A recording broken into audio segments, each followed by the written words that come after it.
अस्सलाम वालेकुम students, welcome to biology class. 10th class की बायोलॉजी बुक में से हम स्टडी कर रहे थे टॉपिक्स रेस्पिरेशन के बारे में। Air passage way, respiration, gaseous exchange in human पढ़ा हमने। आज हम कुछ डिसऑर्डर्स पढ़ने जा रहे हैं। वो डिसऑर्डर जो रिस्पिरेटरी सिस्टम के साथ रिलेट करते हैं, रिस्पिरेटरी डिसऑर्डर्स हैं। आज हम उनको स्टडी करेंगे। वन बाय वन स्टार्ट करते हैं। नंबर 1 है ब्रोंकाइटिस। हमने जिस तरह पढ़ा कि एल्वियोलाई होता है और ब्रोंकाई होता है, तो वो ब्रोंकाई है, उसके अंदर इन्फेक्शन आ जाना। किस तरह आ जाना कि क्या होता है कि म्यूकस जो है वो सेक्रेट होता है। ज़्यादा से ज़्यादा म्यूकस आने की वजह से उनमें जो है वो एक ब्लॉकेज सी बन जाती है। किस तरह, जिस तरह देखा होगा कि पानी का पाइप होता है, उसके अंदर वो ग्रीन सी एलजी टाइप जो जम जाती है, उसके जमने की वजह से उसका जो अंदर का एरिया है वो कम हो जाता है। अब उसके कम होने की वजह से पानी को दिक्कत होगी उस पाइप में से गुजरने की। सेम इसी तरह कि जब ब्रोंकाई के अंदर, जब जिसमें से हवा ने, एयर ने मूव करना है, उसके अंदर जब म्यूकस जो है वो जम जाता है सेक्रीट होके, तो अंदर जो सरफेस एरिया है, जो उसका अंदर एक खला है जिसमें से हवा ने गुजरना है, वो कम हो जाता है।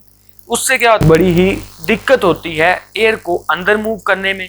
इसकी वजह से ही जो ब्रोंकाई हैं वो स्वेलो कर जाती हैं, वो सूज जाती हैं, उनमें सूजन पैदा हो जाती है। जो ब्रोंकाइटिस है ये बैक्टीरिया की वजह से होता है, वायरसेस की वजह से होता है, और केमिकल जो है, मुख्तलिफ केमिकल्स हैं उनकी एक्सपोजर की वजह से। मतलब जैसे कि एग्जांपल है टोबैको स्मोक की, क्या उसका एक्सपोज करें तो हमें पता है कि जो हमारी रिस्पिरेटरी डिसऑर्डर हैं, जब एयर अंदर जाते हैं तो एयर के साथ कुछ केमिकल इरिटेंट अंदर चले जाएं तो वो जाहिर सी बात है डिजीज को काज करेंगे। तो इस तरह केमिकल जो है, इस तरह के टोबैको स्मोक की तरह के, वो भी ये डिजीज जो है वो काज करते हैं। अब ब्रोंकाइटिस दो तरह का होता है, क्रोनिक एंड एक्यूट ब्रोंकाइटिस। तो फर्स्ट हम देखें कि एक्यूट ब्रोंकाइटिस क्या होता है। एक्यूट ब्रोंकाइटिस जो है वो थोड़ा सा मतलब नॉर्मल या हल्के हाथ वाला समझ लें कि ये कुछ हफ्तों तक होता है और ये थोड़े से आसान तरीके से इसको ट्रीट किया जा सकता है, और ये कोई परमानेंट डैमेज नहीं, हमारे जो ब्रोंकाई हैं या ब्रोंकियोल्स हैं उनको कोई परमानेंट डैमेज नहीं देता है। मतलब कि जो एक्यूट है इससे आसानी से या कुछ थोड़ी ही हिम्मत करके इससे बचा जा सकता है मेडिसिन के जरिए, ट्रीटमेंट के जरिए। लेकिन जो क्रोनिक है, क्रोनिक का मतलब ही होता है ज्यादा खतरनाक वाला। क्रोनिक जो होता है ये बहुत लंबे अरसे तक चलता है और ये ब्रोंकियाई और ब्रोंकियोल्स को डैमेज तक कर देता है, और इसे बड़ी ही मुश्किल होती है इसकी ट्रीटमेंट में। और ये महीनों से सालों तक जो है, ये जो क्रोनिक ब्रोंकाइटिस है ये इसी तरह होता रहता है, और ये बहुत ज़्यादा डैमेज जो है वो ब्रोंकाई को और ब्रोंकियोल्स को वो करता है। इस तरह ये जो ब्रोंकाइटिस था इसको हमने स्टडी किया कि ये क्या है, कैसे होता है और कितनी टाइप्स का है।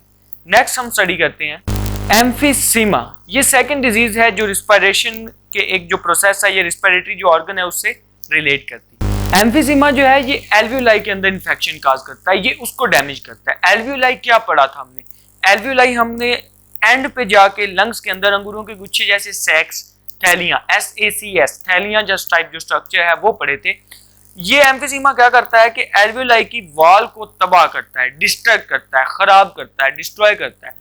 अब उस डिस्ट्रॉय करने की वजह से वो सैक्स तो बड़े हो जाते हैं, थैलियां बड़ी होने नजर आने लग जाती हैं, लेकिन उनके अंदर जो एरिया है जिसमें गैसियस एक्सचेंज हो रही है वो जो है वो कम हो जाता है, वो डिक्रीज कर जाता है, और गैसों की एक्सचेंज जो है, तबादला जो है उसमें बहुत ज्यादा मुश्किल पैदा होने लग जाती है। अब लंग, इसकी वजह से क्या होता है कि जो लंग्स के टिश्यू हैं वो ब्रेक करना शुरू हो जाते हैं, और जब ब्रेक करेंगे तो जब एक्सेलेशन होती है तो लंग्स अपनी वापस पोजीशन पे नहीं आ पाते। क्योंकि देखिए एक जो चीज बिल्कुल ठीक होती है वो अपना वर्क अच्छे से कर रही है, लेकिन अगर उसमें कोई डिसऑर्डर आ गया, वो खराब होगी, चाहे वो कोई भी चीज है, तो वो अपना काम ठीक नहीं करेगी, वो वीक हो जाएगी। इसी तरह लंग्स के टिश्यू खराब होने से लंग्स वीक हो जाएंगे, वो वापस अपनी पोजीशन पे नहीं आएंगे, और जब वो वापस अपनी पोजीशन पे नहीं आएंगे तो जो एयर है उसको आउटसाइड, जो कार्बन डाइऑक्साइड है उसको आउटसाइड मूव किया नहीं जा सकेगा, क्योंकि वो प्रेशर नहीं क्रिएट कर पाएंगे। इसकी वजह से सांस लेने में,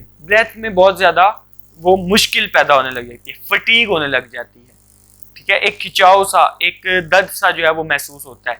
उसके साथ साथ वेट लॉस हो जाता है, काफी ज्यादा वजन जो है वो रिस्पिरेटरी डिसऑर्डर एम्फीसीमा के जरिए डिक्रीज हो जाता है, कम हो जाता है, और इन्फेक्शन कफ की वजह से पता चलता है कि लंग्स के अंदर जो है वो इन्फेक्शन होने लगी है। तो ये इसके सिम्टम्स हैं। और एम्फीसीमा जब तक इसके सिम्टम्स को जो है वो देखा जाता है, जब तक उनका पता चलता है, तो पेशेंट्स 50 to 70% लंग्स के जो टिश्यूज हैं उनका लॉस हो चुका होता है उसका। तो इस तरह हमने ब्रोंकाइटिस के बाद एम्फीसीमा पढ़ा। अब नंबर 3 आ गया। नंबर 3 हम पढ़ने जा रहे हैं न्यूमोनिया। इसका नाम मोस्टली आपने सुना हुआ है। न्यूमोनिया जो है बच्चों में बड़ा कहा जाता है, चिल्ड्रंस में कहा जाता है कि इसको न्यूमोनिया हो गया है। तो ये भी एक रिस्पिरेटरी डिसऑर्डर है। हम इसको एक बुखार के टाइप पे लेते हैं, जो इसके जो सिम्टम्स है उनमें आता है। ये एक रिस्पिरेटरी जो है वो डिसऑर्डर है जिसे हम न्यूमोनिया कहते हैं। और न्यूमोनिया जब बोथ लंग्स, ये भी इन्फेक्शन ऑफ लंग्स है, जब दोनों लंग्स के ऊपर इन्फेक्शन हो जाए तो उससे डबल न्यूमोनिया का नाम दिया जाता है। अब कुछ वायरस भी इसे इफेक्ट करते हैं और कुछ फंजाई जो हमारी हवा में मौजूद है वो भी उसकी वजह से भी ये लंग्स को इफेक्ट करके ये डिजीज काज करते हैं, न्यूमोनिया होता है। लेकिन मोस्ट इंपॉर्टेंट जो सबसे बड़ा काज है निमोनिया का वो है स्ट्रेप्टोकोकस न्यूमोनियाई बैक्टीरिया। ये बैक्टीरिया जब सांस में हवा के जरिए सांस के अंदर आगे लंग्स तक पहुंचता है तो फिर ये न्यूमोनिया काज करता है। क्योंकि न्यूमोनिया जो है वो इसके नाम से ही जाहिर होता है, स्ट्रेप्टोकोकस न्यूमोनियाई, इसी से इसको लिया गया है और यही बैक्टीरिया इसकी मेन वजह है।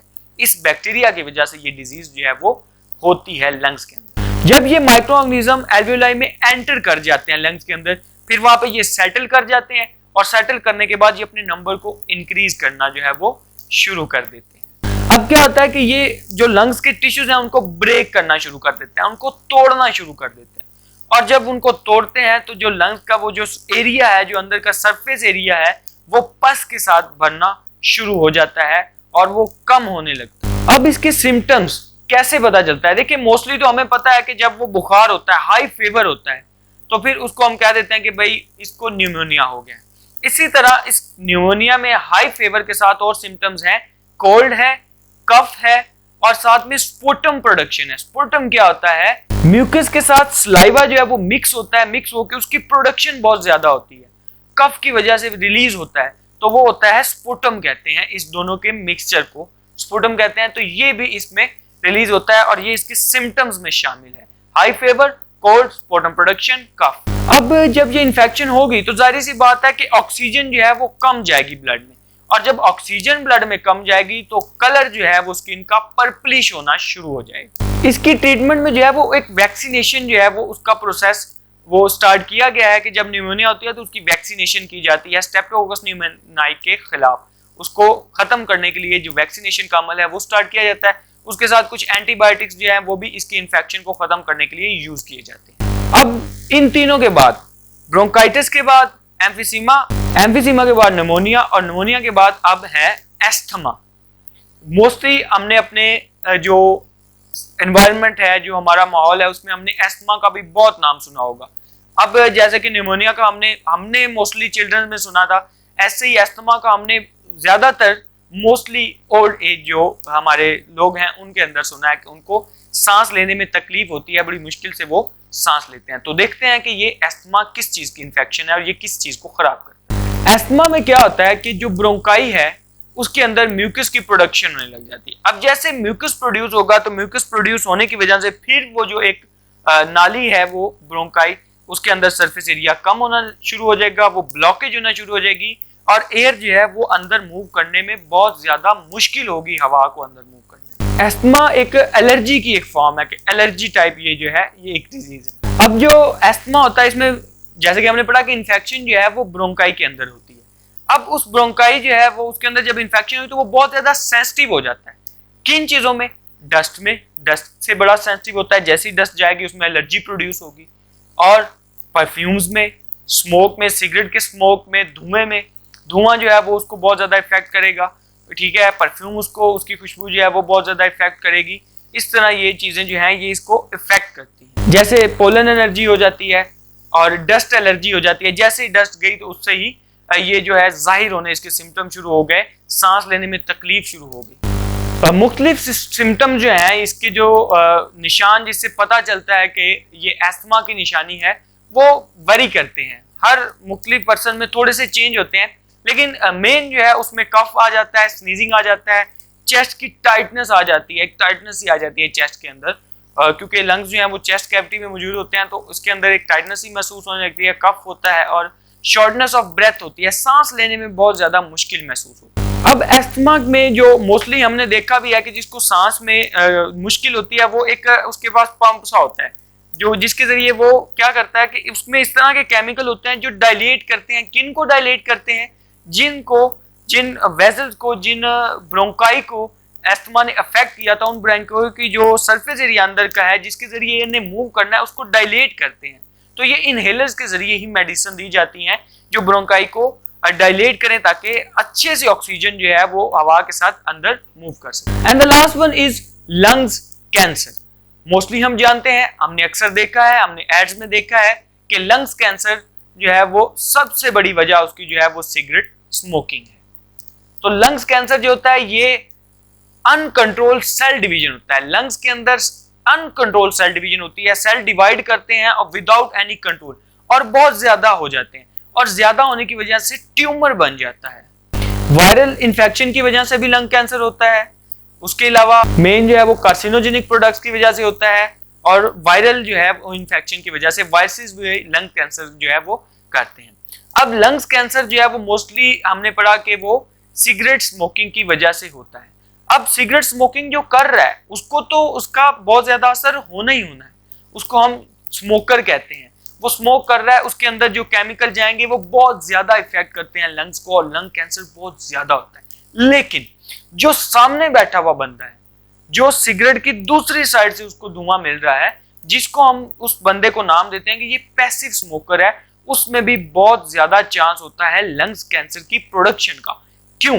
क्योंकि जो सिगरेट के पीछे से वो स्मोकर जो स्मोक कर रहा है वो फिल्टर के जरिए जाता है, जबकि जो फ्रंट से सिगरेट जल रही है वो विदाउट एनी फिल्टर है, वो ज्यादा खतरनाक है। तो पैसिव स्मोकर के अंदर भी लंग्स कैंसर का चांस बहुत ज्यादा होता है with respect to active smoker. तो अब इसीलिए जो है वर्ल्ड हेल्थ ऑर्गेनाइजेशन ने वो गवर्नमेंट को कहा कि आप स्मोकिंग की जो सिगरेट की एडवर्टाइजमेंट है उसको खत्म करें, ताकि जो हमारी नई जनरेशन आ रही है, अब आजकल देखने को यही मिलता है कि छोटे छोटे उम्र के लोग जो हैं, बच्चे हैं, वो सिगरेट स्मोकिंग पे लगे हुए हैं। तो इसलिए वर्ल्ड हेल्थ ऑर्गेनाइजेशन ने कहा कि सिगरेट की एडवर्टाइजमेंट को खत्म किया जाए ताकि हम अपनी जनरेशन को सिगरेट स्मोकिंग से बचा सकें। अदरवाइज जिस तरह सिगरेट स्मोकिंग इंक्रीज हो रही है, लंग कैंसर बहुत ज्यादा होगा और बहुत ज्यादा इफेक्ट करेगा हमारी पॉपुलेशन को। सो ये थे रेस्पिरेटरी डिसऑर्डर्स। आप अपने क्वेश्चन हमें कमेंट बॉक्स में बताएं और हम आपको उनके आंसर देंगे। Thank you very much.